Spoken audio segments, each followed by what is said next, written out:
Sebuah kardus Indomie dari ayah mertua di hari aku diusir. Pada hari aku diceraikan dan diusir dari rumah hanya dengan pakaian di badan bersama anakku, ayah mertuaku memberiku sebuah kardus Indomie. Saat ku buka kardus itu, aku gemetar melihat isinya. Pilihan Anda bisa mengubah hidup Anda. Inilah kisah dari kanal Kisah Pilihanmu. Tok, tok, tok.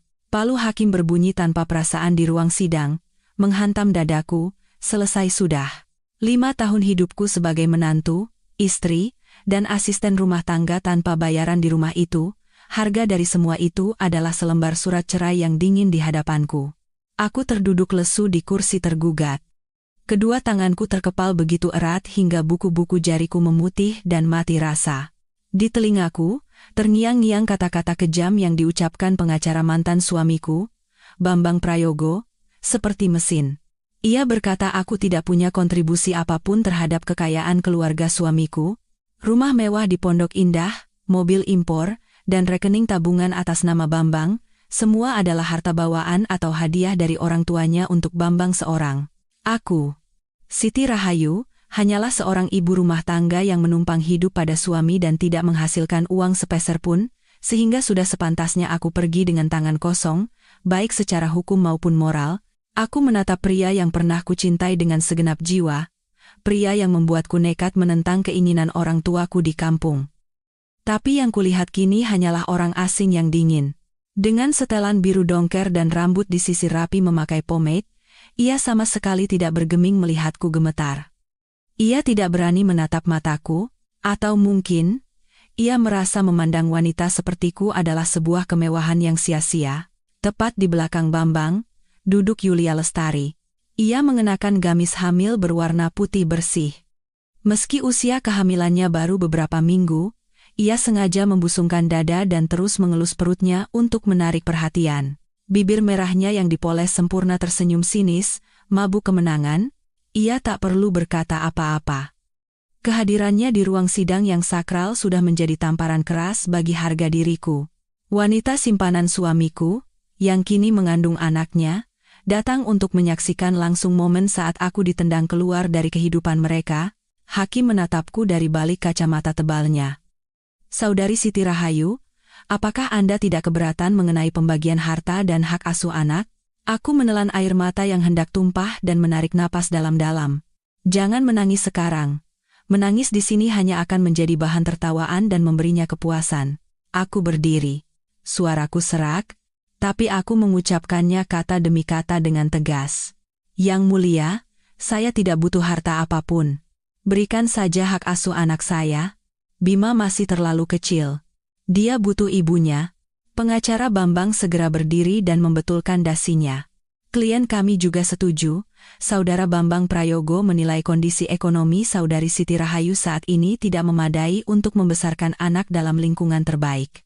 Namun, demi menghormati rasa keibuan, klien kami setuju Saudari Siti yang mengasuh anak dan akan memberikan tunjangan anak seminimal mungkin sesuai ketentuan hukum. Bambang membisikkan sesuatu pada pengacaranya, lalu mengangguk. Aku tahu. Mereka tidak menginginkan Bima. Bagi mereka dan keluarganya, satu-satunya yang berharga kini adalah anak di dalam kandungan Yulia, cucu laki-laki yang selama ini mereka dambakan. Bima, yang dulu adalah cucu kesayangan mereka, kini tak lebih dari beban dan sisa-sisa pernikahan yang gagal. Mereka ingin segera menyingkirkan Bima dan membawa wanita baru itu ke rumah. Aku mengambil pena dan menandatangani surat itu. Goresan tanganku bergetar hebat. Selesai. 5 tahun masa mudaku ditukar dengan sebuah tanda tangan dan seorang putra berusia 3 tahun. Tanpa rumah, tanpa uang, tanpa pekerjaan tetap, tapi aku punya Bima. Itulah satu-satunya harta yang paling berharga dan tak akan bisa direbut siapapun. Saat aku melangkah keluar dari gerbang pengadilan, terik matahari musim kemarau Jakarta begitu menyengat hingga mataku berkunang-kunang. Yulia, dengan angkuh menggandeng lengan Bambang, melewatiku.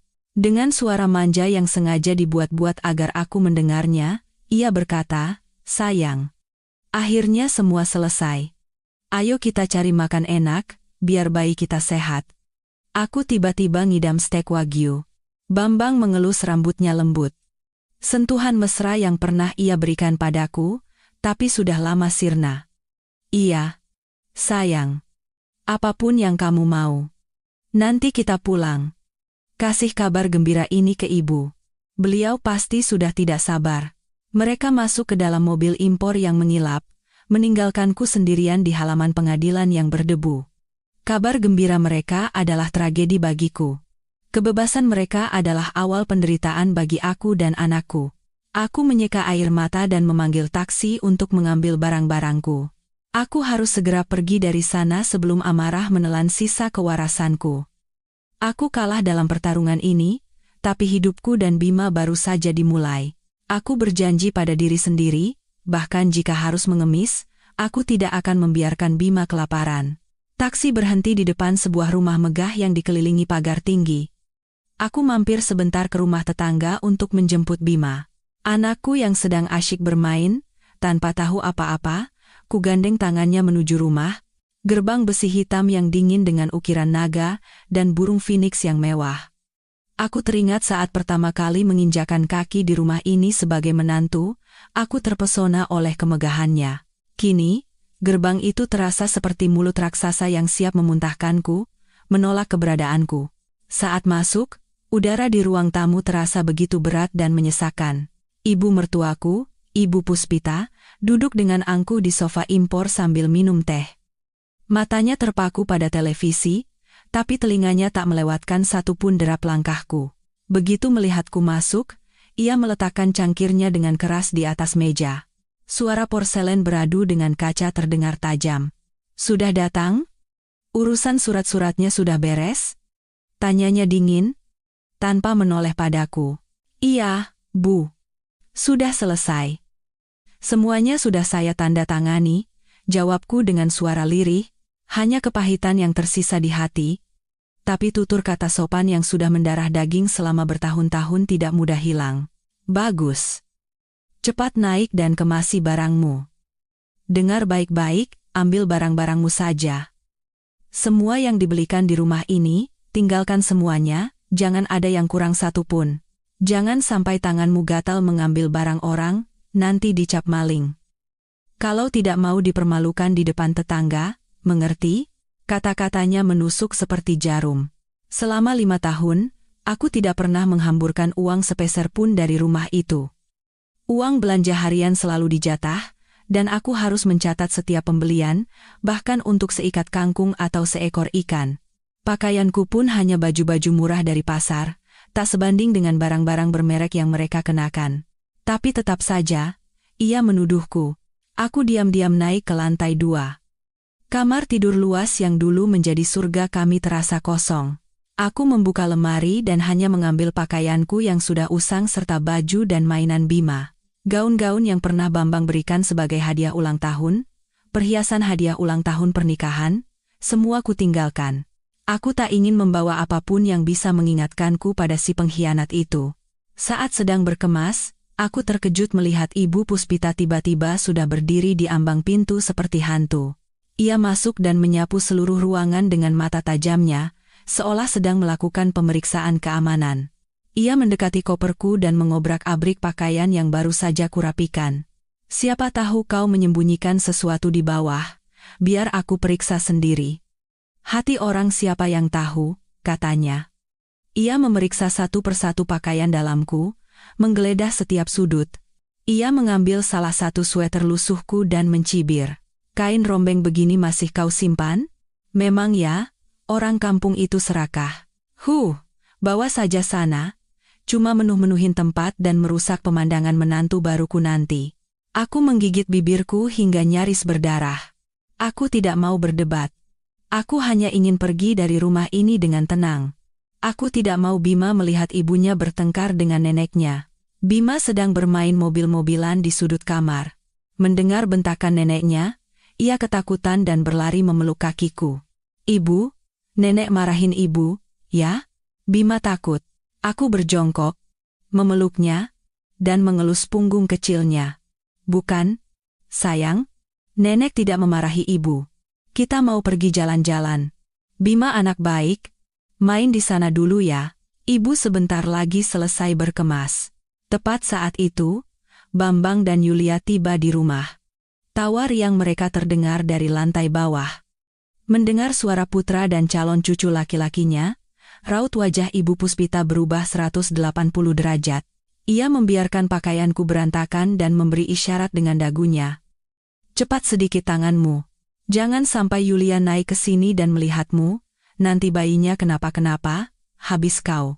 Aku buru-buru memasukkan pakaianku ke dalam koper dan menutup resletingnya.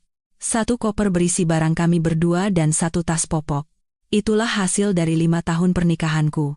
Aku menggandeng tangan Bima menuruni tangga. Bambang sedang menuangkan jus jeruk untuk Yulia yang duduk di sofa. Melihatku, Bambang canggung dan membuang muka. Yulia menatapku dengan sorot mata penuh cemoohan. Melihat ayahnya, Bima berteriak girang dan berlari hendak memeluknya. Ayah, ayah, gendong. Namun, Bambang melirik Yulia, lalu sedikit menggeser tubuhnya dan mendorong pelan Bima. Anakku yang terdorong tiba-tiba terhuyung dan nyaris jatuh. Ia menatap ayahnya dengan bingung, matanya yang bulat berkaca-kaca. Ia tak mengerti mengapa ayahnya, yang kemarin masih menggendongnya di pundak, hari ini mendorongnya. Bima, sini sama ibu. Teriakku dengan suara bergetar karena sakit hati. Aku berlari menarik putraku dan menatap tajam Bambang. Kamu tidak pantas jadi ayah, Bambang menunduk. Ibu Puspita menyela dengan ketus. Sudah, sana pergi. Muak aku melihat kalian. Mulai sekarang, hidupmu mau susah atau senang, itu nasibmu. Jangan pernah kembali ke sini untuk minta-minta uang. Aku menggenggam erat tangan anakku dan menyeret koper yang berat keluar pintu. Rumah ini, orang-orang ini, kini tidak ada hubungannya lagi dengan hidupku. Aku menyeret koper berat itu ke halaman. Roda koper berderak di atas paving block. Langit mulai mendung, dan angin berpasir mulai bertiup. Seperti hatiku, badai sepertinya akan segera datang. Saat itu, dari sebuah paviliun tua di sudut taman, terdengar suara tongkat. Itu adalah tempat Ibu Puspita mengisolasi ayah mertuaku setelah beliau terserang stroke, dengan alasan baunya tidak sedap. Pintu kayu yang berderi terbuka, dan sesosok tubuh kurus dan ringkih melangkah keluar dengan susah payah. Itu adalah Bapak Hartono Wijoyo, ayah mertuaku. Dulu ia adalah seorang pengusaha ternama, tapi kini ia hanyalah seorang lelaki tua yang separuh tubuh kanannya lumpuh dan mulutnya miring hingga sulit berbicara. Mengenakan pakaian tua yang warnanya sudah pudar, ia memeluk sebuah kardus penyok dengan tangannya yang gemetar. Siti. Suaranya pelo, tapi aku bisa langsung mengenalinya. Aku melepaskan koper dan berlari memapahnya. Air mataku tumpah seketika. Di rumah yang dingin ini, beliaulah satu-satunya yang memperlakukanku seperti anak sendiri. Saat ibu mertuaku memberiku uang belanja yang sangat sedikit, beliaulah yang diam-diam menyelipkan beberapa lembar 50 ribuan ke tanganku. Bapak, kenapa kesini? Anginnya kencang, isaku sambil menggenggam tangannya yang tinggal tulang berbalut kulit. Bapak menatapku dengan mata berkaca-kaca. Bola matanya yang keruh penuh dengan air. Dengan lengan kirinya yang masih bisa digerakkan, ia dengan susah payah menyodorkan kardus itu kepadaku. Itu adalah sebuah kardus Indomie kari ayam. Kardus tua yang sudut-sudutnya sudah rusak dan ditempel selotip di sana-sini. Bawa. Katanya terbata-bata sambil meneteskan air liur. Ia buru-buru menyeka mulutnya dengan lengan baju dan menatapku dengan tatapan memohon. Makan, kalaulah. Cuma, ini yang. Ayahku. Nya, aku memeluk kardus mie instan itu. Hatiku terasa tercabik-cabik. Ayah, bahkan di saat terakhir, ayah masih mengkhawatirkan menantu dan cucumu ini kelaparan. Ayah yang bekerja keras seumur hidup membangun keluarga ini, tapi dibuang oleh istri dan anaknya sendiri setelah jatuh sakit. Uang dari mana yang ayah miliki untuk memberiku hadiah? Mungkin ini adalah bantuan sosial dari kelurahan, atau pemberian seseorang yang ia simpan diam-diam untukku. Terima kasih, ayah. Terima kasih banyak. Jaga kesehatan ya. Ya, nanti Siti dan Bima pasti akan datang menjenguk ayah. Ibu Puspita yang keluar dari dalam rumah melihat pemandangan itu dan tertawa sinis. Suara cemoohnya terdengar sampai keluar gerbang. Drama sekali. Orang tua sekarat begitu sok-sokan. Mau apa memangnya dengan sekardus mie instan? Dasar sama-sama gembel. Bambang berdiri di sampingnya tanpa kata, dengan ekspresi dingin. Yulia menutup mulutnya sambil terkikik dan membisikkan sesuatu ke telinga Bambang. Pasti ia sedang menertawakan hadiah kampungan dari ayah mertuanya. Aku menatap tajam Ibu Puspita. Ingin sekali aku meneriakinya perempuan iblis, tapi kutahan. Aku tidak ingin membuat ayah lebih sedih. Aku memaksakan senyum ke arah ayah. Ayah? Saya pergi dulu? Ayah jangan lupa minum obat. Ayah mengangguk dan menepuk punggung tanganku dengan tangannya yang gemetar. Lalu, ia menunjuk kardus mie itu dengan tatapan yang anehnya begitu tegas. Rus. Di. Makan. Ja. Ngandi. Bu. Ang. Aku mengangguk dan meletakkan kardus mie di atas koper. Dengan satu tangan menggandeng Bima dan tangan lainnya menarik koper, aku melangkah keluar gerbang. Brak, pintu besi itu tertutup, memisahkan dua dunia. Aku tak berani menoleh ke belakang. Jika aku melihat sosok ayah tua yang berdiri rapuh di tengah angin, menatap kepergian menantu dan cucunya dengan sedih, aku mungkin akan jatuh terduduk di sana. Pemandangan itu akan selamanya terukir di hatiku.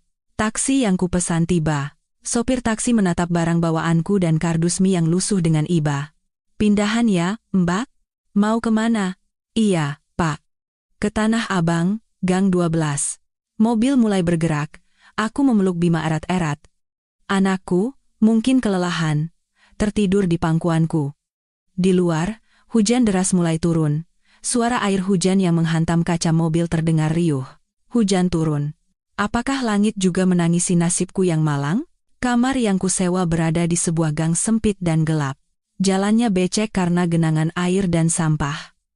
Inilah tempat termurah yang bisa kudapatkan dengan terburu-buru. Kamar itu hanyalah sebuah petak berukuran 3 kali 4 meter di lantai dasar. Letaknya di pojok, membuatnya gelap dan lembab. Setelah membayar ongkos taksi, aku mengeluarkan kunci yang pagi tadi kuterima dari pemilik kos. Pintu kayu tua itu berderit saat dibuka. Bau apek jamur menusuk hidungku, membuatku terbatuk. Di dalam kamar yang kosong, hanya ada sebuah dipan kayu reyot yang menempel di dinding dan sebuah bola lampu pijar kekuningan yang tergantung di langit-langit penuh sarang laba-laba. Aku membaringkan Bima di dipan dan menyelimutinya dengan jaketku. Anakku bergerak gelisah dalam tidurnya, mengeluarkan suara rengekan. Aku memandang sekeliling kamar, dan rasa putus asa menjalari diriku. Aku, yang terbiasa hidup nyaman di rumah mewah, kini terlempar ke dasar masyarakat, di lubang tikus seperti ini. Di luar, hujan semakin deras. Suara hujan yang jatuh di atap seng terdengar seperti lemparan batu. Air merembes masuk melalui celah di langit-langit, menetes ke lantai. Aku buru-buru mengambil beberapa baskom plastik tua dari kamar mandi untuk menampung air. Di tengah malam yang sunyi, suara tetesan air yang teratur terdengar begitu menyedihkan. Ibu. Lapar. Bima yang terbangun mengucek matanya dan berkata dengan suara serak. Anakku belum makan apapun sejak siang. Setelah kembali dari pengadilan, aku begitu syok dan sedih hingga lupa memberinya makan. Aku memeriksa tasku, tapi dompetku kosong. Sisa uang tunai yang tak seberapa sudah habis untuk ongkos taksi dan uang sewa kamar. Jika kotak besi berkarat di sudut bisa disebut kulkas, isinya juga kosong melompong. Melihat putraku, air mataku kembali menggenang. Menjadi seorang ibu tapi membiarkan anaknya kelaparan, betapa menyedihkannya aku. Saat itulah, mataku tertuju pada kardus Indomie pemberian ayah. Kardus itu basah dan lembek di sudut ruangan. Benar juga, mie instan. Setidaknya malam ini kami bisa mengganjal perut dengan ini. Terima kasih, ayah. Hadiah sederhana dari ayah kini menjadi satu-satunya penyelamat kami. Bima, tunggu sebentar ya. Ibu masakin Indomie enak. Enak banget loh. Bujukku dengan suara seceria mungkin. Aku mencari teko listrik untuk merebus air. Untungnya, masih berfungsi. Sambil menunggu air mendidih, aku menarik kardus mie itu dan mencari pisau untuk membuka selotipnya. Kardus itu dilakban dengan sangat rapat, seolah-olah orang yang membungkusnya takut isinya akan tumpah. Bagaimana ayah, yang separuh tubuhnya lumpuh, bisa melakban serapi ini? Mungkin ia menggunakan gigi dan kakinya, membungkusnya dengan susah payah, memikirkannya saja membuat hatiku kembali perih. Aku menyayat bagian atas kardus dan membukanya. Di dalamnya, berjejer rapi bungkus-bungkus Indomie kari ayam yang familiar. Aku mengambil satu bungkus. Tapi, kenapa berat sekali? Biasanya mie instan itu ringan, tapi yang ini terasa seperti ada batu di dalamnya. Aku mengocoknya. Bukan suara remahan mie yang terdengar, melainkan suara berat seperti logam berbenturan. Firasat aneh menjalari punggungku, jantungku mulai berdebar kencang. Aku mengambil bungkus kedua, ketiga, semuanya terasa berat secara tidak wajar. Aku merobek satu bungkus. Di dalamnya, tidak ada mie. Yang jatuh ke telapak tanganku adalah benda-benda bulat berwarna kekuningan. Aku menahan napas. Aku tidak bisa mempercayai apa yang kulihat. Di bawah cahaya remang-remang kamar kos, cincin-cincin emas murni berkilauan. 1 gram, 2 gram, 5 gram. Aku membalik bungkus itu. Cincin-cincin berjatuhan di atas dipan. Dengan panik, aku mulai merobek bungkus-bungkus lainnya. Semuanya sama. Di dalam bungkus mie yang telah disobek dan direkatkan kembali dengan rapi, ada emas. Emas itu dibungkus satu persatu dengan tisu atau plastik agar tidak berbunyi. Di bungkus terakhir di dasar kardus, tanganku menyentuh sesuatu yang keras dan pipih. Aku mengeluarkannya. Ternyata sebuah buku tabungan bank berwarna biru dan sebuah amplop surat yang sudah kusam. Aku membuka buku tabungan itu. Nama pemiliknya adalah Hartono Wijoyo, tapi di dalamnya terselip selembar surat kuasa yang telah dinotariskan. Isinya menyatakan bahwa aku memiliki wewenang untuk menarik seluruh uang di rekening itu. Saldonya, 500 juta rupiah. Tanggal setoran, sebulan yang lalu. Aku begitu terkejut hingga nyaris menjatuhkan buku tabungan itu. Kapan ayah mengurus semua ini tanpa sepengetahuanku? Apakah beliau sudah mempersiapkan kepergianku sejak lama? Bagaimana bisa beliau, yang terbaring lumpuh di bawah pengawasan istri dan anaknya, melakukan hal sebesar ini? Dengan tangan gemetar, aku membuka amplop surat. Di atas selembar kertas buku tulis yang sobekannya tidak rata, tertulis barisan huruf yang miring-miring dan tidak beraturan, bahkan ada beberapa lubang karena tekanan pena yang tidak stabil. Itu adalah tulisan tangan ayah, ditulis dengan tangan kirinya, satu-satunya lengan yang masih bisa ia gerakan. Siti, anakku, maafkan ayah. Ayah yang tidak berguna ini tidak punya kekuatan apa-apa. Ayah tahu kamu menderita, tapi tidak bisa melindungimu. Bambang itu bodoh, dan ibunya serakah dan jahat. Kalau kamu terus di rumah itu, kamu hanya akan layu dan mati. Pergi adalah jalan terbaik untukmu. Emas ini adalah warisan dari nenekku. Puluhan tahun ayah simpan di dalam guci dan kubur di bawah ranjang di paviliun. Dan buku tabungan ini adalah uang hasil penjualan tanah warisan di kampung. Ayah meminta tolong temanku, pengacara Adi, untuk mengurus surat kuasa ini sebulan yang lalu. Kamu bisa mengambil uangnya kapan saja. Gunakan uang ini untuk membesarkan Bima dengan baik. Jangan pernah katakan pada siapapun, bahkan pada orang tuamu, kalau ibu mertuamu dan Bambang tahu, mereka bisa membunuhmu. Hiduplah dengan baik, nak. Jadikan Bima orang yang hebat. Jangan khawatirkan ayah. Nyawa orang tua ini sudah di tangan Tuhan. Asalkan kamu bahagia. Ayah sudah tidak punya penyesalan, untuk putriku tersayang. Ayah. Setelah membaca baris terakhir, tangisku yang sejak tadi kutahan akhirnya pecah. Emosi yang kupendam seharian meledak. Tangis yang pedih, tapi sekaligus penuh rasa syukur yang tak terhingga. Di rumah neraka tempatku tinggal selama 5 tahun, ternyata ada sesosok malaikat yang diam-diam menjagaku. Ayah sengaja berpura-pura bodoh dan tidak berdaya, menahan cemoohan istri dan anaknya. Semua demi melindungi dan mengumpulkan harta paling berharganya untuk diwariskan kepadaku. Kardus milusuh yang dihina oleh Ibu Puspita, yang dianggapnya tak berharga jika dibuang ke jalanan, ternyata berisi seluruh kekayaan sebuah keluarga dan cinta ayah yang seluas samudra. Emas dan tabungan 500 juta rupiah. Tiba-tiba aku memiliki uang sebanyak itu. Ini bukan sekadar uang. Ini adalah nyawa kami, kepercayaan dan harapan yang ayah berikan padaku. Melihatku menangis, Bima mendekat dan menyeka air mataku dengan tangan mungilnya. Ibu, jangan nangis. Bima sudah tidak lapar lagi.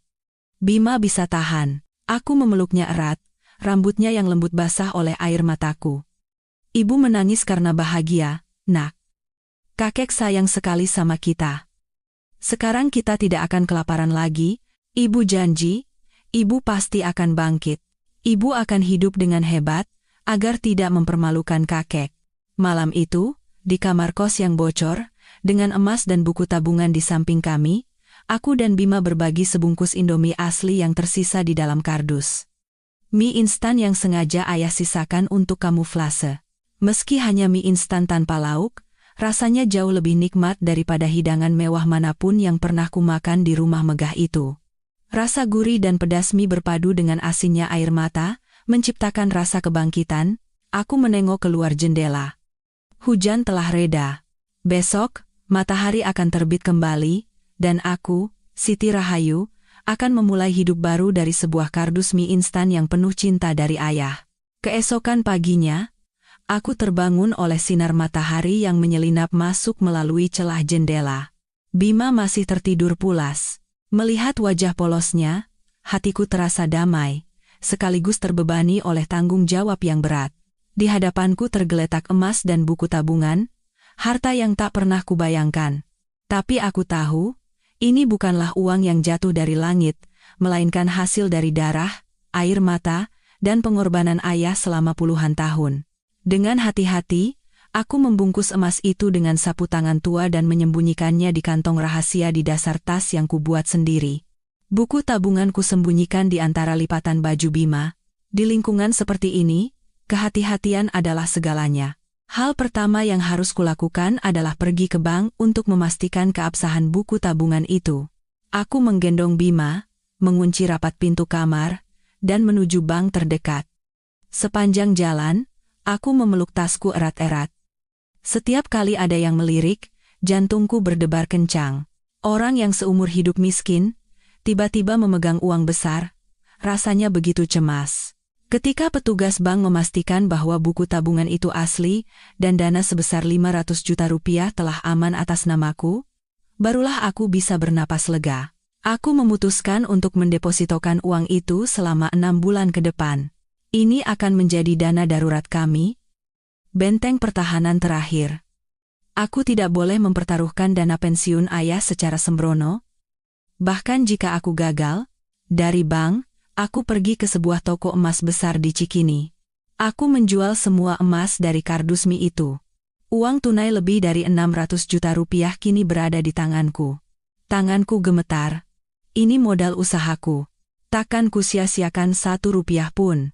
Setiap sen dari uang ini harus membuahkan hasil, agar tidak mengecewakan ayah. Selama tinggal di rumah mertua, aku sering memasak di dapur. Soto Betawi buatanku selalu dipuji oleh seluruh keluarga, bahkan oleh tamu-tamu Bambang yang paling pemilih sekalipun. Ibu Puspita, meski membenciku, tidak bisa menyangkal kelezatan masakanku. Bagaimana jika aku mulai dari situ? Sepanjang sore, aku berkeliling pasar Senen untuk mencari peralatan masak. Aku membeli sebuah gerobak bekas dari stainless steel, meja dan kursi plastik, mangkuk, dan sebuah panci soto listrik ukuran sedang. Untuk transportasi, aku membeli sebuah motor tua dari seorang tukang ojek di lingkungan sekitar.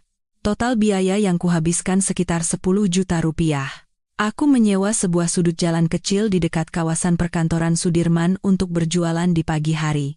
Pemilik ruko di sana adalah seorang nenek yang baik hati. Dengan sewa 5 juta per bulan, beliau mengizinkanku berjualan dari jam 5 hingga jam 9 pagi. Malam itu, setelah Bima tertidur, aku duduk di bawah lampu temaram dan menyusun rencana bisnis. Aku menulis daftar bahan yang dibutuhkan di atas kertas. Tulang sapi, daging sandung lamur, jeroan, santan, emping. Untuk mendapatkan bahan paling segar, aku harus bangun jam 3 pagi. Pasti akan melelahkan, tapi aku tidak takut. Aku menatap foto almarhumah ibuku yang kusandarkan sementara di atas lemari dan berjanji dalam hati ke arah ayah yang jauh di sana. Aku bisa. Aku pasti akan berhasil. Sementara aku menapaki langkah pertamaku yang berat, di sebuah rumah mewah di Pondok Indah, kekacauan lain dimulai. Pagi-pagi sekali, Ibu Puspita duduk di meja makan dengan wajah masam. Sudah lewat jam 8, tapi dapur masih dingin. Biasanya, pada jam seperti ini, aku sudah menyajikan semangkuk bubur ayam atau nasi uduk hangat. Tapi hari ini, di atas meja hanya ada sebuah teko berisi teh dingin. Yulia mana? Jam segini masih tidur? Bentak Ibu Puspita sambil memukul meja. Suaranya mengarah ke lantai 2. Bambang tergopoh-gopoh turun sambil memasang dasi. Wajahnya kusut. Semalam Yulia mengeluh pinggangnya sakit dan mual. Bu. Saya mau pijitin, tapi dia sensitif sekali, tidak mau disentuh. Semalaman saya menjaganya, tidak tidur sama sekali. Ibu Puspita mendengus dingin. Dulu waktu ibu mengandung kamu, ibu masih mencangkul di sawah dan mengangkat air. Istrimu itu terlalu dimanja. Cepat bangunkan dia. Suruh siapkan sarapan. Ibu lapar. Nanti darah tinggiku kumat. Tepat saat itu, Yulia turun dari tangga dengan sempoyongan. Ia hanya mengenakan gaun tidur sutra tipis, rambutnya acak-acakan, dan wajahnya bengkak. Ibu, bisa lebih tenang tidak? Aku mau tidur. Pagi-pagi sudah berisik, kepalaku pusing. Yulia menggerutu tanpa menyapa, dan langsung duduk di kursi. Mata Ibu Puspita melotot. Apa katamu? Kamu itu menantuku. Pagi-pagi bukannya menyiapkan keperluan suami, malah bersikap seperti itu. Yulia cemberut dan merengek pada Bambang. Sayang, lihat tuh, ibu marahin aku lagi. Apa ibu lupa kalau aku sedang mengandung cucu kesayangannya? Kalau bayi kita stres bagaimana? Sayang, minta uang dong. Aku mau pesan makanan online. Zaman sekarang, mana ada menantu yang pagi-pagi sudah bau minyak di dapur. Bambang pusing bukan main, terjepit di antara dua wanita itu. Di satu sisi ibunya, di sisi lain istri barunya yang sedang mengandung anak yang berharga. Akhirnya, ia mengeluarkan beberapa lembar ratusan ribu dari dompetnya dan memberikannya pada Yulia. Sudah, pakai ini untuk pesan makanan enak.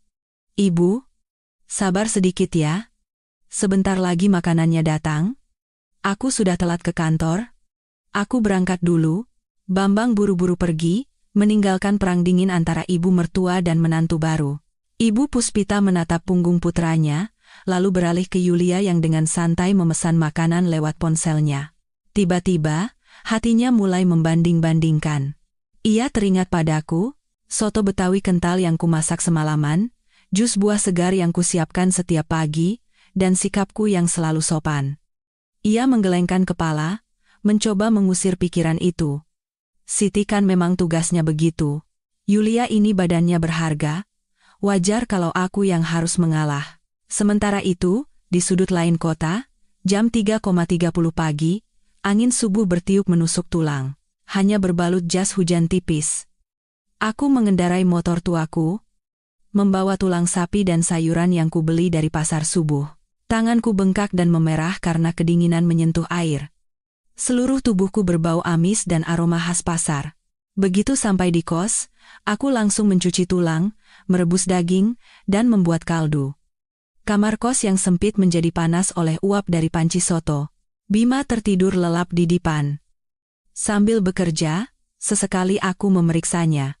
Jam 5:30, aku mendorong gerobakku ke sudut jalan. Pelanggan pertamaku adalah para sopir taksi dan petugas kebersihan. Setelah mencicipi 1 sendok soto, mereka mengangguk-angguk memuji. Mbak, sotonya mantap sekali. Kuahnya gurih, dagingnya empuk. Tapi isinya sebanyak ini, dijual Rp15.000. Memang ada untungnya. Aku menyeka dahi yang basah oleh keringat dan tersenyum cerah. Yang penting saya lebih rajin saja, Pak. Bapak makan yang enak, tolong ceritakan ke teman-teman, saya sudah senang. Di hari pertama, dalam 3 jam, aku berhasil menjual 50 mangkuk. Melihat keuntungan lebih dari Rp300.000 di tangan, aku menangis haru. Dibandingkan dengan hartaku, ini adalah uang yang kecil, tapi ini adalah bukti bahwa aku bisa bangkit dengan kekuatanku sendiri. Aku tidak akan bergantung pada uang pemberian ayah. Aku akan membesarkan Bima dengan hasil jerih payahku sendiri. Uang itu akan kusimpan untuk tujuan yang lebih besar. 6 bulan berlalu sekejap mata. Soto gerobakku, berkat rasanya yang khas dan pelayananku yang ramah, semakin ramai pelanggan. Karyawan kantor, mahasiswa, buruh, semua datang. Terkadang, pelanggan sampai harus mengantre. Setelah beberapa kali mendapat teguran dari petugas Satpol PP karena masalah PKL, aku sadar tidak bisa selamanya berjualan seperti ini. Sudah saatnya aku memiliki warung sendiri. Aku menemukan sebuah ruko kecil berukuran 40 meter persegi di dekat pemukiman padat dan sekolah, sewa 50 juta setahun dengan uang jaminan 15 juta. Dengan uang yang kukumpulkan selama 6 bulan dan sebagian uang hasil menjual emas, aku menyewa ruko itu dan mulai merenovasinya. Aku ingin menciptakan ruang yang kecil, tapi bersih dan nyaman. Dindingnya kucat dengan warna kuning hangat, dan kutaruh meja-meja kayu sederhana. Di dinding, kugantung lukisan pemandangan desa yang damai. Dan yang terpenting, nama warung. Aku memikirkannya lama sekali. Harus ada artinya, harus mengingatkanku pada orang yang menjadi motivasi terbesarku. Akhirnya, aku memasang papan nama, Warung Soto Bapak. Pelanggan bertanya-tanya mengapa namanya Warung Soto Bapak. Ada yang bertanya apakah terinspirasi dari film. Aku hanya tersenyum dan berkata, beliau adalah orang terpenting dalam hidup saya. Beliaulah yang memberi saya kail untuk bisa memancing ikan-ikan ini. Pada hari pembukaan, aku tidak mengadakan acara besar-besaran, hanya syukuran sederhana. Pelanggan setiaku, mendengar aku pindah, berbondong-bondong datang dan bahkan membawa teman-teman baru. Warung selalu ramai. Aku mempekerjakan 2 orang mahasiswa paruh waktu. Tapi untuk menjaga konsistensi rasa, dapur tetap aku yang pegang. Setiap hari, mendengar suara pelanggan yang datang dan pergi, serta suara mereka menikmati soto dengan lahap, hatiku terasa damai. Kini aku bisa membelikan Bima baju-baju bagus dan menyekolahkannya di TK swasta terbaik di lingkungan itu. Anakku, karena makan dan berpakaian layak, wajahnya menjadi cerah dan periang. Setiap kali melihatnya pulang sekolah dan memamerkan buku dengan stempel bagus, sekali, dalam hati aku berterima kasih pada ayah. Ayah, aku baik-baik saja di sini, tunggu sebentar lagi ya, ayah. Sementara itu, bisnis Bambang mulai goyah. Proyek konstruksinya tertunda, dan klien tidak membayar tagihan. Ditambah lagi, ia tidak bisa fokus bekerja karena harus menyelesaikan masalah yang dibuat Yulia. Yulia menghabiskan uang seperti air, hobi berbelanja barang mewah dan pergi ke spa mahal. Ia bahkan pernah datang ke kantor dan membuat keributan karena cemburu buta, membuat para karyawan muak dan mengundurkan diri. Bambang terlihat menua dan lelah. Dunia ini sempit, dan musuh seringkali bertemu di jalan yang tak terduga. Pada suatu hari di musim hujan yang dingin, saat jam makan siang, warung soto Bapak penuh dengan kehangatan dan pelanggan.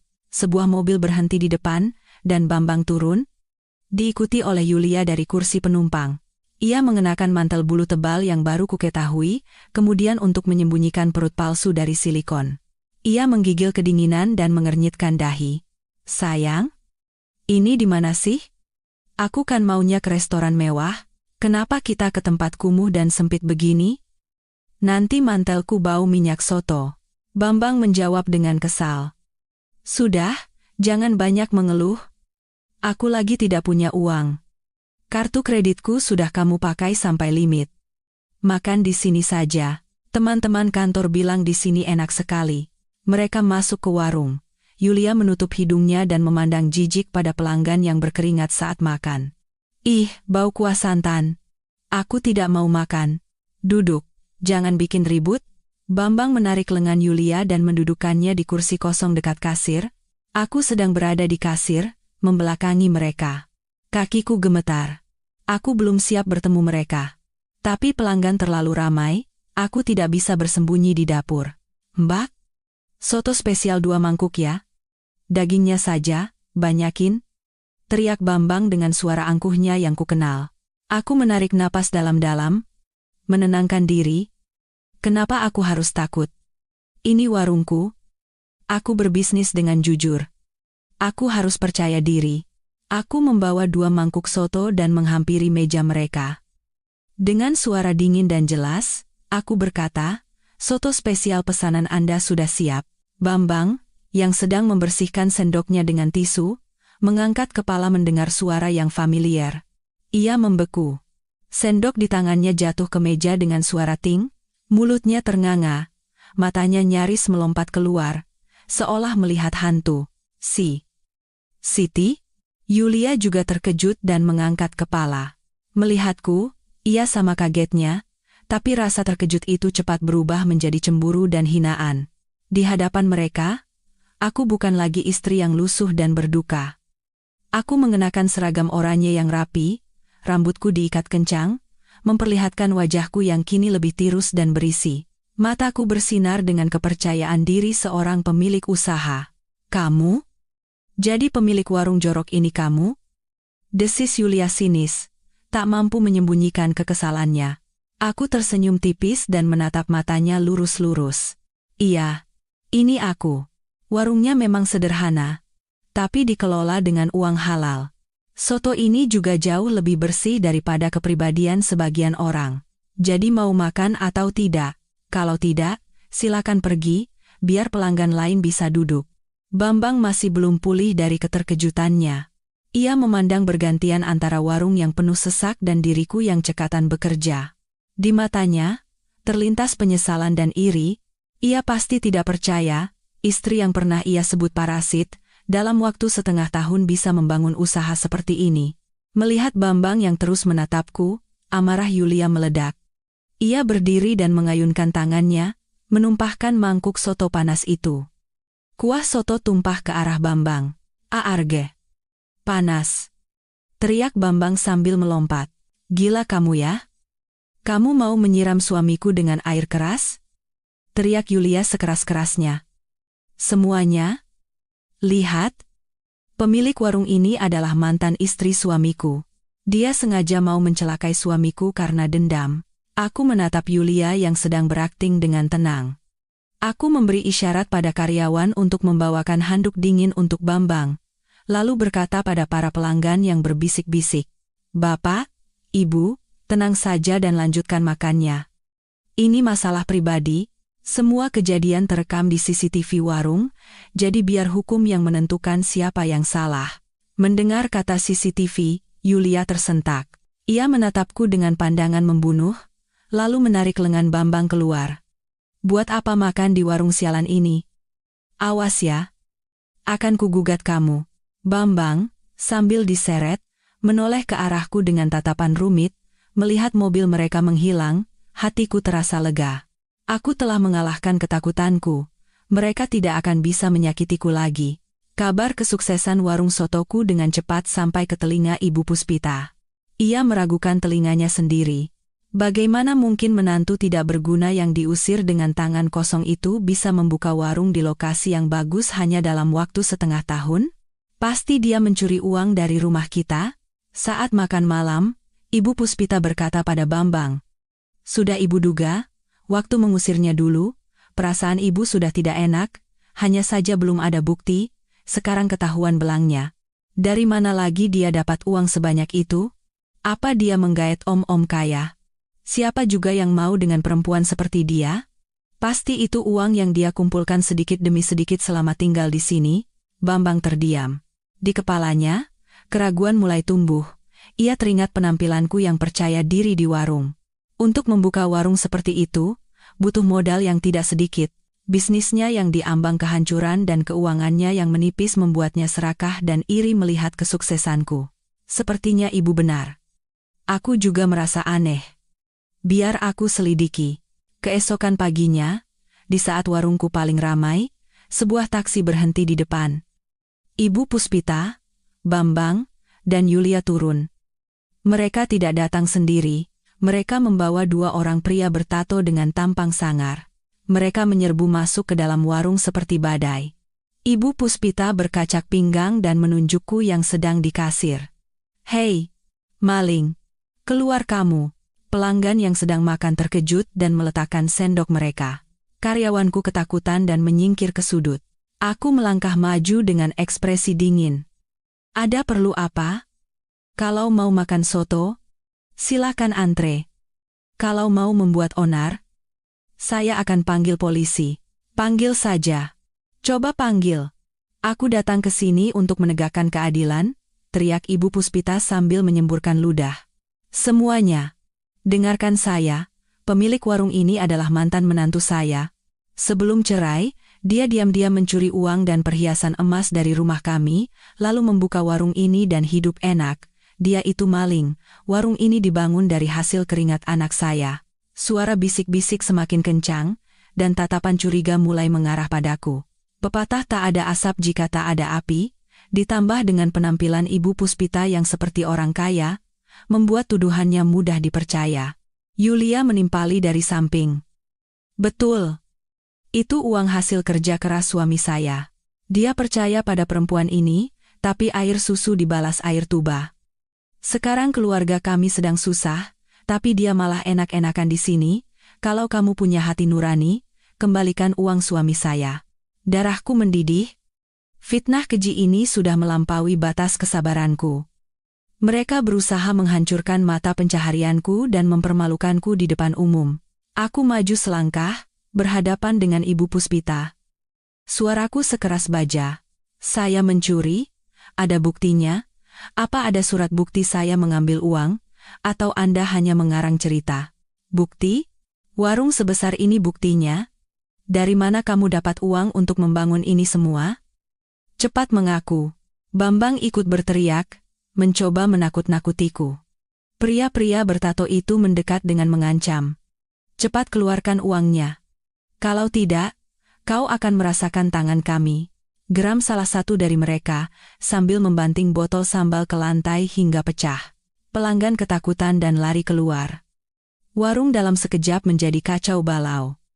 Aku berdiri sendirian, dikelilingi oleh orang-orang serakah dan preman.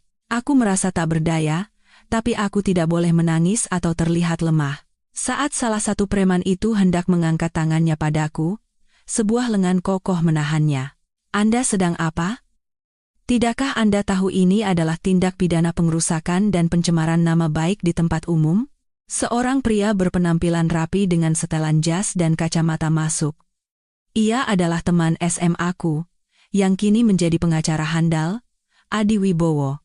Adi mendorong pria itu dan berdiri di depanku, lalu berkata dengan jelas, "Saya adalah kuasa hukum Ibu Siti Rahayu. Semua ancaman dan penghinaan yang kalian lakukan terhadap klien saya hari ini telah direkam dan akan digunakan sebagai bukti di pengadilan. Jika tidak ingin dipenjara karena membuat onar dan fitnah, segera tinggalkan tempat ini." Kemunculan Adi bagaikan penyelamat. Wibawa dan pengetahuannya tentang hukum membuat rombongan Bambang gentar. Mendengar kata pengacara, Ibu Puspita mulai panik. Ia memang sombong, tapi takut berurusan dengan hukum. Siapa kamu berani mengancam saya?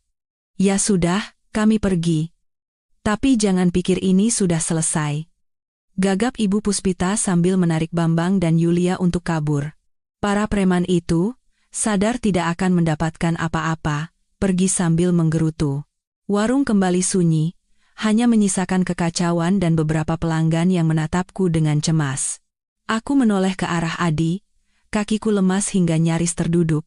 Adi sigap menopangku. Matanya penuh kekhawatiran. "Siti, kamu tidak apa-apa?" Aku menggeleng. Air mata yang kutahan akhirnya tumpah. "Terima kasih, Adi. Kalau tidak ada kamu, aku tidak tahu harus berbuat apa. Badai telah berlalu untuk sementara, tapi aku tahu ini baru permulaan. Mantan keluarga mertuaku pasti akan merencanakan sesuatu yang lebih jahat, tapi kali ini, aku tidak sendirian." Adi mendudukkanku di kursi. Ia meminta karyawan untuk membersihkan warung dan menenangkan serta meminta maaf pada pelanggan yang tersisa. Sikap Adi yang tenang dan profesional membuatku anehnya merasa aman. Setelah warung dirapikan dan semua pelanggan pergi, Adi duduk di hadapanku. Ia melepas kacamatanya, membersihkannya, lalu menatapku dengan sorot mata yang serius namun hangat. "Kamu benar-benar tidak apa-apa? Tidak ada yang terluka?" Aku menggeleng dan menuangkan segelas air dingin untuknya. "Aku tidak apa-apa. Untung kamu datang tepat waktu. Tapi, bagaimana kamu bisa tahu aku di sini?" Adi memakai kembali kacamatanya dan menatapku dalam-dalam. "Sebenarnya bukan kebetulan. Saat Bapak Hartono membuat surat kuasa, beliau memintaku untuk mengawasi kamu dan Bima. Aku sudah tahu dari awal kamu membuka warung di sini, tapi aku ingin menghargai usahamu untuk bangkit sendiri, jadi aku hanya mengawasi dari jauh. Hari ini, melihat kelakuan mereka yang keterlaluan, aku tidak bisa diam saja. Aku menghela napas, memainkan gelas dingin di tanganku. Ceritanya panjang, tapi aku baik-baik saja. Sudah terbiasa. Aku hanya khawatir mereka akan terus datang dan mengganggu usahaku. Adi mengetuk-ngetuk meja dengan jarinya, berpikir sejenak, lalu berkata, "Jangan khawatir. Orang-orang seperti mantan keluarga mertuamu itu, semakin kita lemah, semakin mereka menindas. Kita harus hadapi dengan hukum. Aku akan bantu membuat laporan atas tuduhan pengrusakan dan pencemaran nama baik. Sekali dapat surat panggilan dari kantor polisi, mereka tidak akan berani datang lagi." Aku menatap Adi dengan penuh terima kasih. Dulu di sekolah, Adi adalah murid teladan yang pendiam dan kutu buku. Setiap kali ia dibuli, akulah yang membelanya. Sudah lebih dari 10 tahun kami tidak bertemu, dan kini ia telah menjadi pengacara sukses. Hidup ini memang penuh dengan kebetulan yang aneh. Terima kasih banyak. Aku tidak tahu bagaimana harus membalas budimu. Budi apa? Teman itu saling membantu. Dulu kamu yang menolongku, hari ini aku yang menolongmu. Anggap saja lunas, kata Adi sambil mengedipkan mata dengan jenaka. Aku tertawa. Keteganganku sirna. Sejak hari itu, Adi semakin sering mampir ke warungku. Terkadang ia datang saat istirahat makan siang, terkadang setelah pulang kerja ia membantuku memeriksa surat-surat legal atau mengurus izin usaha. Bima sangat menyukai Om Adi. Setiap kali Adi datang, Bima akan berlari dan memeluknya, memintanya merakitkan Lego atau bercerita tentang robot. Adi sangat pandai bermain dengan anak-anak, seperti seorang ayah sungguhan. Melihat pemandangan itu, hatiku menghangat, sekaligus terasa pahit. Andai saja Bambang bisa setengahnya seperti ini. Berkat bantuan Adi, keluarga Bambang ketakutan setelah dipanggil ke kantor polisi. Mereka harus menandatangani surat pernyataan tidak akan menggangguku lagi. Ibu Puspita sangat marah, tapi tidak bisa berbuat apa-apa. Warungku kembali damai, dan pelanggan terus bertambah setiap hari. Tapi aku tahu, kedamaian ini hanya sementara. Badai yang sesungguhnya sedang tumbuh diam-diam di dalam rumah mewah di Pondok Indah itu. Keserakahan dan kebohongan perlahan-lahan mendorong mereka ke jurang kehancuran. Bisnis Bambang semakin memburuk. Cicilan pinjaman bank akan jatuh tempo. Tapi arus kasnya macet total. Perusahaan konstruksi kecilnya diambang kebangkrutan. Bambang cemas luar biasa, rambutnya mulai memutih karena tidak bisa tidur. Di saat ia paling terpojok, Yulia membujuknya dengan iming-iming kesempatan emas. "Sayang, aku punya kenalan yang kerja di Dinas Tata Kota," katanya. "Sebentar lagi akan dibangun jalan tol di pinggiran Bekasi. Sekarang harga tanah di sana murah sekali. Kalau kita beli, 2-3 bulan lagi saat rencana pembangunan diumumkan, harganya bisa naik 5-10 kali lipat. Nanti kita bisa bayar semua utang, bahkan masih bisa beli beberapa rumah lagi." Mencium bau uang, mata Bambang berbinar, tapi ia masih ragu. "Tapi kita dapat uang dari mana untuk investasi? Pinjaman bank sudah tidak bisa lagi." Yulia cemberut. "Kamu ini lambat sekali. Kalau tidak bisa dari bank, ya pinjam dari rentenir. Kenalanku itu tahu tempatnya, bunganya memang sedikit tinggi, tapi prosesnya cepat, bisa cair hari itu juga. Kita kan cuma pinjam sebentar, beberapa bulan saja, setelah tanahnya terjual, langsung kita lunasi. Apa yang dikhawatirkan?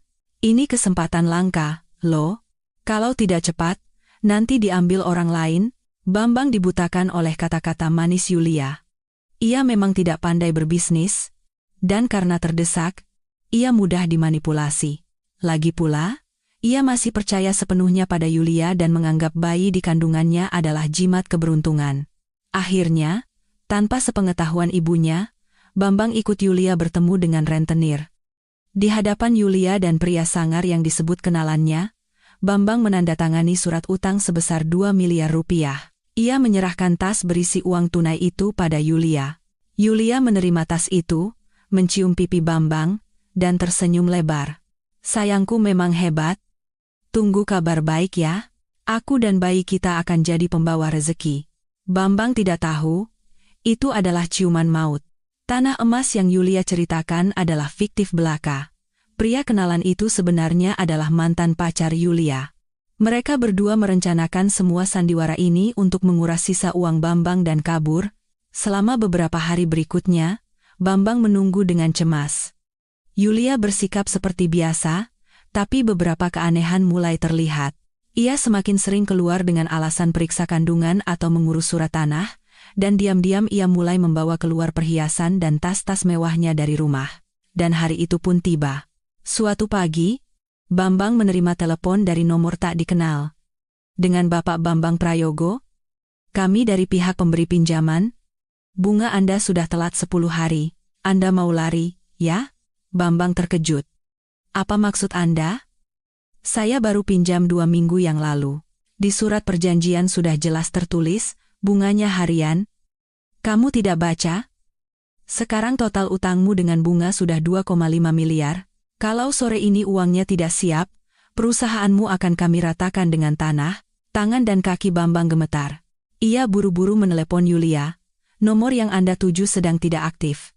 Ia mencoba menelepon si kenalan, tapi nomornya juga tidak terdaftar. Bambang bergegas pulang. Kamar tidur mereka kosong. Pakaian dan perhiasan Yulia lenyap, brankas terbuka lebar dan kosong. Di atas meja rias, hanya ada selembar foto USG. Bambang mengambil foto itu. Nama yang tertera di sana adalah nama orang lain, tanggalnya pun tidak cocok. Itu foto USG palsu. Ia hancur lebur. Ia menjerit kesakitan seperti binatang yang terluka dan ambruk ke lantai. Sore itu, saat sedang merapikan warung, aku menerima pesan dari seorang ibu tetangga di dekat rumah mertuaku dulu. Siti, rumah mantan mertuamu geger. Ada preman datang, menghancurkan seisi rumah. Polisi juga datang. Sebaiknya kamu ke sini. Membaca pesan itu, jantungku mencelos. Aku tidak khawatir pada Bambang atau Ibu Puspita, aku khawatir pada ayah. Ayah yang terbaring tak berdaya di paviliun tua itu. Jangan-jangan mereka mencelakai ayah. Aku segera menitipkan warung pada karyawan dan naik taksi menuju rumah itu. Saat tiba, pemandangan di depan mataku adalah sebuah kekacauan. Gerbang megah itu penuh dengan cat semprot merah, dan kerumunan orang menonton dari luar, teriakan dan makian terdengar tak henti-hentinya. Aku menyelinap di antara kerumunan untuk melihat ke dalam. Para rentenir bertampang sangar sedang menghancurkan pot bunga dan perabotan. Bambang berlutut di tanah, wajahnya babak belur, memohon dengan putus asa. Ibu Puspita terduduk lemas di tangga teras, rambutnya acak-acakan, meraung-raung, "Tolong, jangan sakiti anak saya. Dia juga korban penipuan, perempuan itu yang menipunya." Tepat saat itu, sebuah taksi berhenti dan Yulia turun. Mungkin ia kembali diam-diam untuk mengambil surat penting yang tertinggal, tapi ia tidak menyangka para rentenir akan datang secepat ini. Melihat kerumunan itu, Yulia berbalik hendak kabur, tapi salah satu pria melihatnya. "Tangkap perempuan itu. Dia komplotannya." 2 pemuda kekar berlari dan menangkap Yulia. Ia meronta-ronta sambil berteriak, "Lepaskan. Aku sedang hamil. Kalau bayiku kenapa-kenapa, kalian semua akan kugugat." "Hamil apa? Bayar utang." Di tengah pergumulan, Yulia kehilangan keseimbangan dan jatuh tersungkur. Semua orang menahan napas. Bambang berteriak, "Anakku. Jangan sentuh anakku." Tapi anehnya, meski perutnya terbentur lantai yang keras, Yulia tidak menunjukkan tanda-tanda kesakitan, darah pun tidak mengalir. Sebaliknya, karena tarikan yang kasar, ikatan di pinggangnya putus, dan sebuah gumpalan silikon berwarna kulit mencuat dari balik bajunya dan jatuh ke lantai. Semua orang terdiam. Bambang melotot, menatap benda itu. Itu adalah perut hamil palsu yang biasa digunakan untuk syuting film. Perut Yulia rata. Semua kebenaran terungkap di siang bolong. Tidak ada bayi, tidak ada cucu laki-laki, semuanya adalah sandiwara sempurna Yulia untuk masuk ke keluarga kaya dan menguras hartanya. Bambang memandang bergantian antara perut silikon itu dan wajah Yulia yang pucat pasi. Ia berlari seperti orang gila, menjambak rambut Yulia dan menamparnya. Penipu. Di mana anakku? Di mana uangku? Yulia tak mau kalah. Ia mencakar wajah Bambang dan berteriak. Salahkan saja kebodohanmu sendiri, laki-laki anak mami sepertimu. Kalau bukan aku, pasti akan ditipu perempuan lain juga. Aku sudah muak meladeni kamu dan ibumu. Melihat kejadian itu, Ibu Puspita syok dan pingsan di tempat. Para rentenir, sadar tidak akan mendapatkan uang mereka, mulai menyita apa saja yang ada di dalam rumah. Aku menyaksikan semua tragedi ini dari luar gerbang, tubuhku gemetar, karma datang begitu cepat dan kejam. Aku menatap paviliun di sudut taman, hatiku sesak, aku harus segera menyelamatkan ayah dari neraka ini. Di tengah kekacauan, Yulia berhasil melepaskan diri dari cengkeraman Bambang dan menghilang di antara kerumunan. Bambang terduduk kosong di tengah puing-puing kehancuran hidupnya. Setelah kejadian itu, rumah itu disita bank. Bambang menjadi bangkrut total dan terlilit utang rentenir yang besar. Untuk menghindari kejaran penagih utang, Bambang membawa ibu dan ayahnya kabur ke sebuah kontrakan kumuh di pinggir kota. Kehidupan mereka jatuh dari surga ke neraka. Tidak ada lagi pelayan, tidak ada lagi makanan hangat. Ibu Puspita yang dulu nyonya besar, kini harus memulung atau mencuci piring di warung untuk mendapatkan uang receh. Bambang putus asa. Setiap hari mabuk-mabukan. Kalau ada pekerjaan kuli, ia pergi, kalau tidak, ia hanya tidur di rumah. Dan yang paling menderita adalah ayah. Di kamar sempit dan lembab berukuran 2 kali 2 meter, di tengah bau busuk, ayah terbaring di atas tikar tipis di lantai yang dingin. Ibu Puspita melampiaskan semua amarah dan kebenciannya pada ayah. Ia menganggap ayah adalah biang keladi kehancuran keluarga dan beban. Makan, makan, makan, seharian cuma bisa mangap. Kenapa tidak mati saja sekalian? Ibu Puspita menyumpah serapah sambil menyuapi ayah bubur. Bubur itu hanyalah air nasi. Ia menyuapi dengan kasar, hingga bubur itu tumpah ke mulut ayah dan mengotori bajunya. Ayah hanya diam, meneteskan air mata. Bukan karena lapar atau sakit. Hatinya sakit oleh kekejaman istri yang telah menemaninya seumur hidup. Obat-obatan ayah dihentikan. Memang ada uang untuk beli obat? Hidup saja sampai mati. Itulah logika Ibu Puspita. Tanpa obat, kondisi ayah memburuk drastis. Setiap malam, rasa sakit menyiksanya. Ia meringkuk gemetar di sudut gelap. Di sekelilingnya hanya ada suara dengkuran Bambang dan makian Ibu Puspita. Suatu kali, Bambang yang pulang mabuk melihat ayah buang air di celana. Sambil mengeluh bau, ia menendang kaki ayah. Orang tua ini benar-benar. Tahu begini, dari dulu sudah kubuang ke panti jompo. Ayah menatap putranya dengan tatapan putus asa. Anak yang begitu ia harapkan dan cintai, kini memperlakukannya lebih buruk dari orang asing.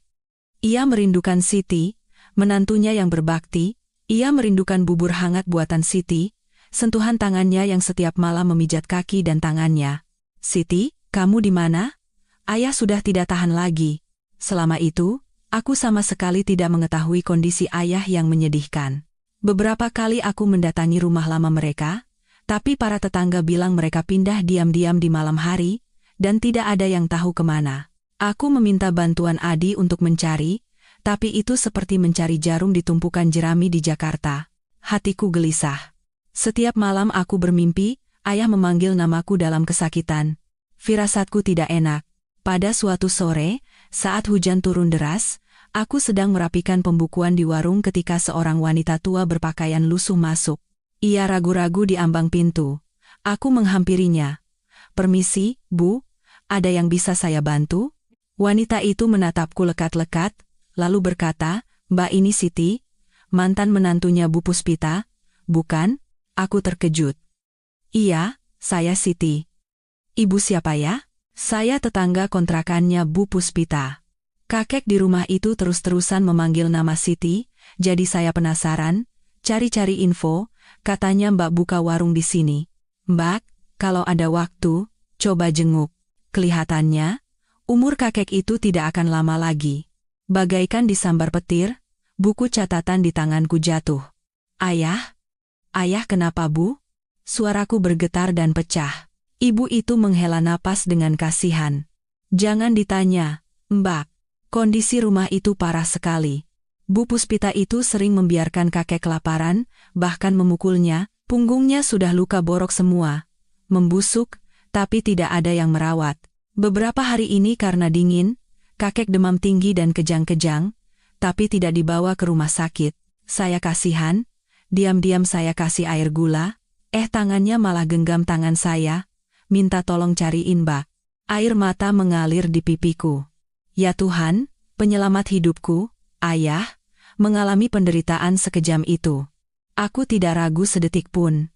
Aku berlari ke dalam dan berteriak, Adi, Adi. Adi yang sedang bekerja di sudut warung, terkejut dan berlari menghampiriku.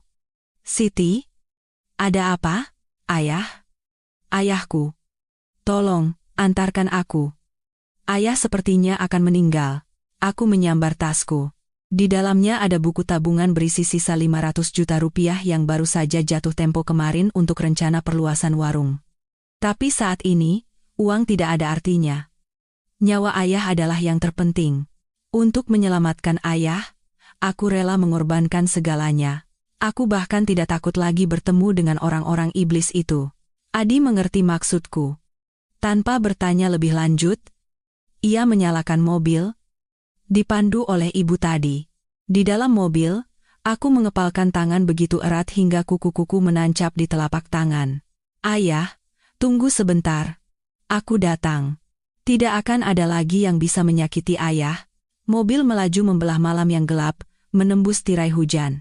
Pertarungan untuk menyelamatkan ayah, untuk membalas budi terbesar dalam hidupku, telah dimulai. Mobil Adi berhenti di depan sebuah gang gelap yang becek dan penuh sampah. Di kanan kiri, berjejer rumah-rumah reyot dengan atap seng berkarat dan dinding yang hampir rubuh. Bau busuk dari selokan menusuk hidung. Aku tidak percaya. Keluarga yang dulu hidup bergelimang sutra, kini bersembunyi di tempat sengsara seperti ini. Dipandu oleh ibu tadi, Adi memayungiku dari belakang. Kami berhenti di depan sebuah kamar di ujung gang. Pintunya sedikit terbuka, dan di dalamnya gelap gulita. Saat kami mendekat, terdengar suara tajam Ibu Puspita. Sudah mati belum sih? Kok sepi begini? Baguslah kalau cepat mati, hemat biaya pemakaman. Jantungku serasa berhenti berdetak. Aku mendobrak pintu dan menyerbu masuk. Pemandangan di depan mataku membuatku membeku. Ayah terbaring meringkuk di lantai yang lembab. Tubuhnya hanya ditutupi sehelai selimut tipis yang kumal, tubuh yang tinggal tulang, mata yang terpejam rapat, napas yang tersengal-sengal seperti lilin di depan angin, pakaiannya kotor, dan bau busuk menyengat.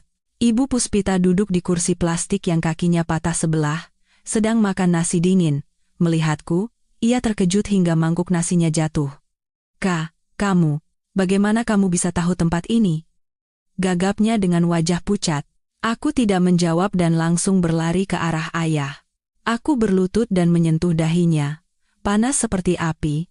Demamnya sangat tinggi. Ayah, ini Siti. Aku datang menjemput ayah. Mendengar suaraku, tubuh ayah bergerak lemah. Matanya yang keruh perlahan terbuka. Melihatku, 2 garis air mata mengalir dari matanya. Ia mengangkat tangannya yang kurus dan gemetar, mencoba menggenggam tanganku. Mulutnya bergerak, tapi tidak ada suara yang keluar. Ya Tuhan, bagaimana bisa kalian melakukan ini pada ayah? Teriakku pada Ibu Puspita. Air mata mengalir deras. Ayah itu suami Anda? Ayah dari anak Anda? Kalian bukan manusia? Ibu Puspita, setelah pulih dari keterkejutannya, kembali memasang wajah jahatnya. Siapa kamu berani mengajariku? Kamu tidak tahu betapa susahnya mengurus orang tua pikun ini? Biaya obat, biaya popok, memangnya murah. Kalau kamu merasa hebat, bawa saja sana. Dari sudut kamar, Bambang bangkit sambil tercium bau alkohol. Melihat aku dan Adi, ia mencibir. Wah, mantan istriku datang. Mau menertawakan keadaan kami, ya? Aku jadi begini juga karena siapa? Karena teman baikmu itu kan? Adi maju dan mendorong Bambang. Minggir, kami datang untuk membawa Bapak Hartono ke rumah sakit. Kalau menghalangi, akan kami laporkan ke polisi atas tuduhan penelantaran lansia. Mendengar kata polisi, Bambang gentar. Ibu Puspita, melihat itu, Matanya yang serakah berbinar dan sikapnya berubah. Mau dibawa? Boleh. Tapi kalian harus bayar biaya perawatanku selama ini. Berapa tahun aku merawatnya? Masa mau dibawa gratis? Itu namanya tidak tahu diri. Aku muak melihat perempuan di hadapanku.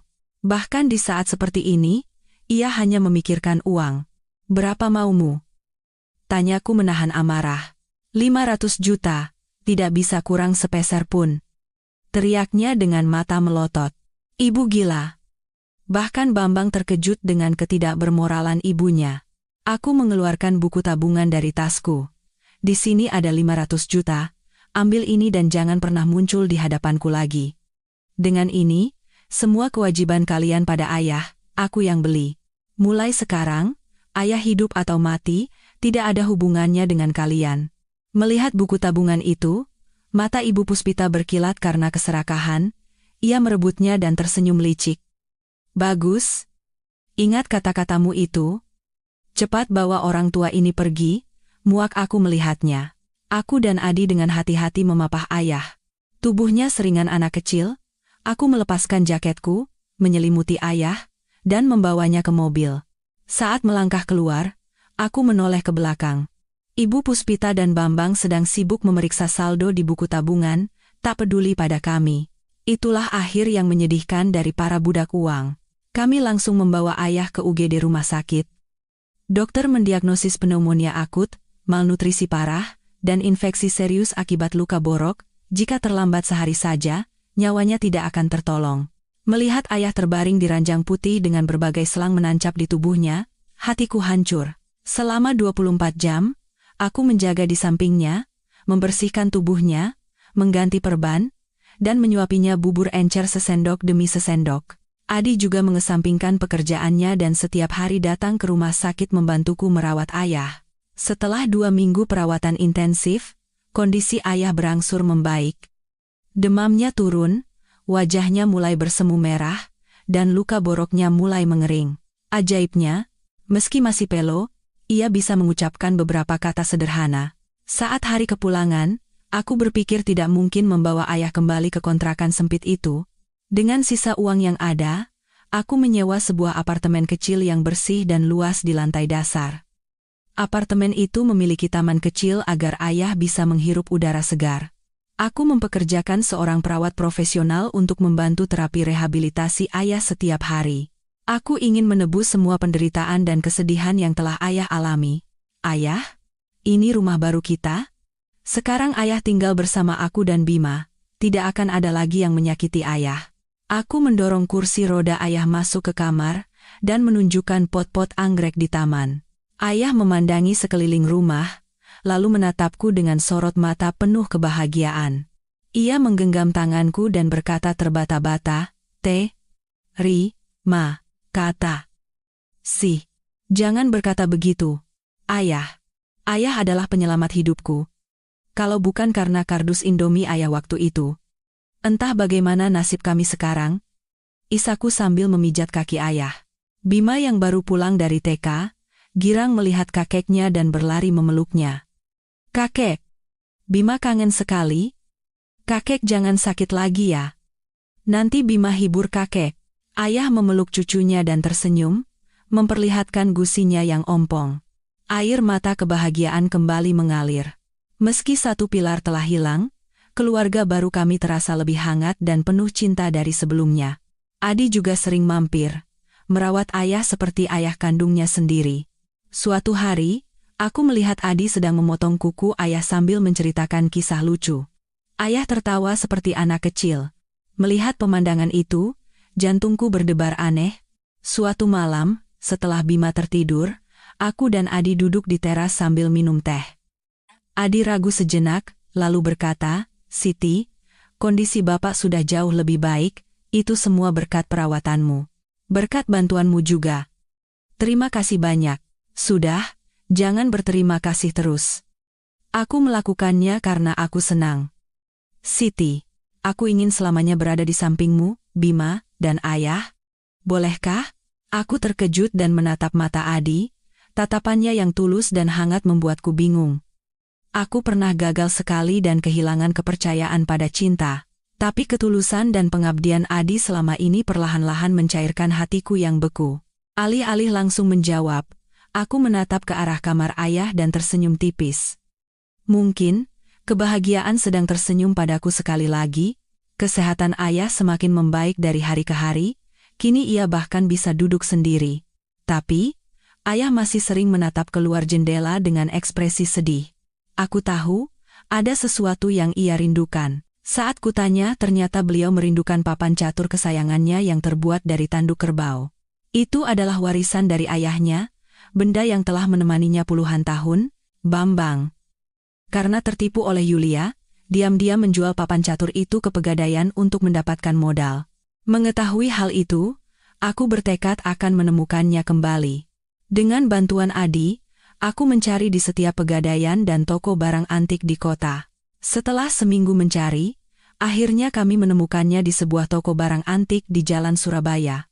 Pemiliknya mengatakan itu barang langka dan mematok harga 100 juta rupiah, bukan uang yang sedikit, tapi aku tidak ragu membayarnya. Bagiku, senyum ayah lebih berharga dari uang manapun di dunia. Pada suatu sore yang cerah, aku pulang membawa papan catur itu.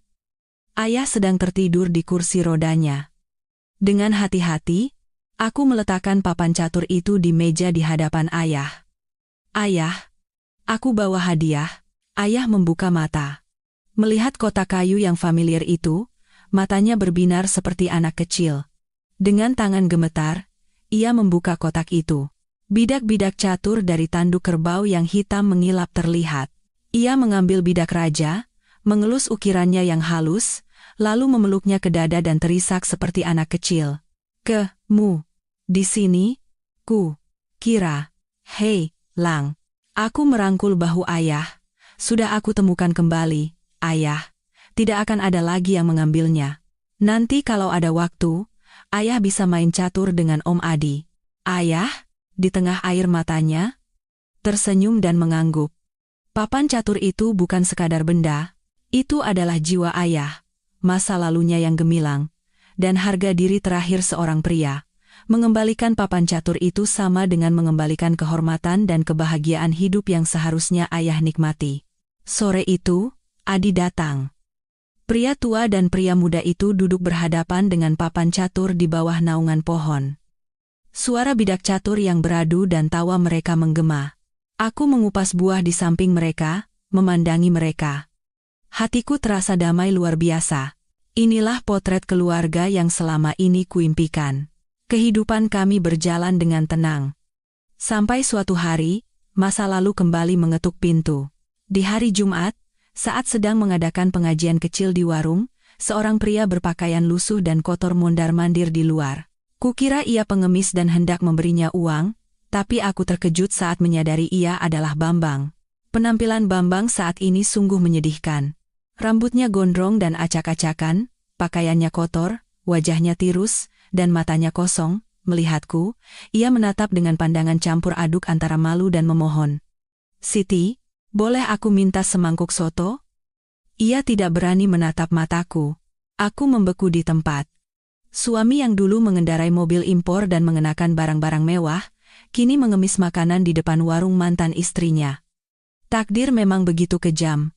Sebelum aku sempat berkata apa-apa, Adi keluar dari dalam. Melihat Bambang, Adi mengerutkan kening dan berkata dengan tegas. Untuk apa kamu kesini? Kami tidak menyambutmu. Melihat Adi, Bambang ciut, tapi rasa lapar yang hebat telah merenggut sisa harga dirinya. Ia berlutut di kakiku dan menangis. Siti, aku salah. Aku sedang menerima karmaku, ibu masuk penjara karena menipu, dan aku dikejar-kejar rentenir. Tolong, demi masa lalu kita, pinjami aku uang. Izinkan aku bertemu ayah dan Bima sekali saja. Aku menatap Bambang. Tidak ada lagi cinta yang tersisa di hatiku, tapi kebencian juga telah sirna. Yang ada hanyalah rasa kasihan pada seorang manusia yang tersesat. Berdirilah. Apa kamu tidak malu dilihat Bima? Kataku dingin. Atas dasar kemanusiaan, aku bisa memberimu semangkuk soto, tapi kamu tidak bisa bertemu ayah dan Bima. Kamu tidak pantas. Tolong, izinkan aku bertemu ayah sekali saja. Aku benar-benar menyesal, pinta Bambang memelas. Tepat saat itu, taksi yang membawa ayah dan Bima berhenti di depan warung. Sopir taksi membantu menurunkan ayah yang duduk di kursi roda. Melihat Bambang yang berlutut, wajah ayah mengeras. Bambang, melihat ayahnya, berlari hendak memeluk kakinya. "Ayah, tolong aku." Tapi ayah mengangkat tongkatnya dan menunjuk Bambang. Matanya berkilat marah, ia menggelengkan kepala dan mengeluarkan suara geraman, seolah mengusir putranya. Di mata ayah, Bambang sudah mati sejak hari ia mengusir istri dan anaknya, serta menelantarkan ayahnya yang tua. Bima bersembunyi di belakang kakeknya, ketakutan.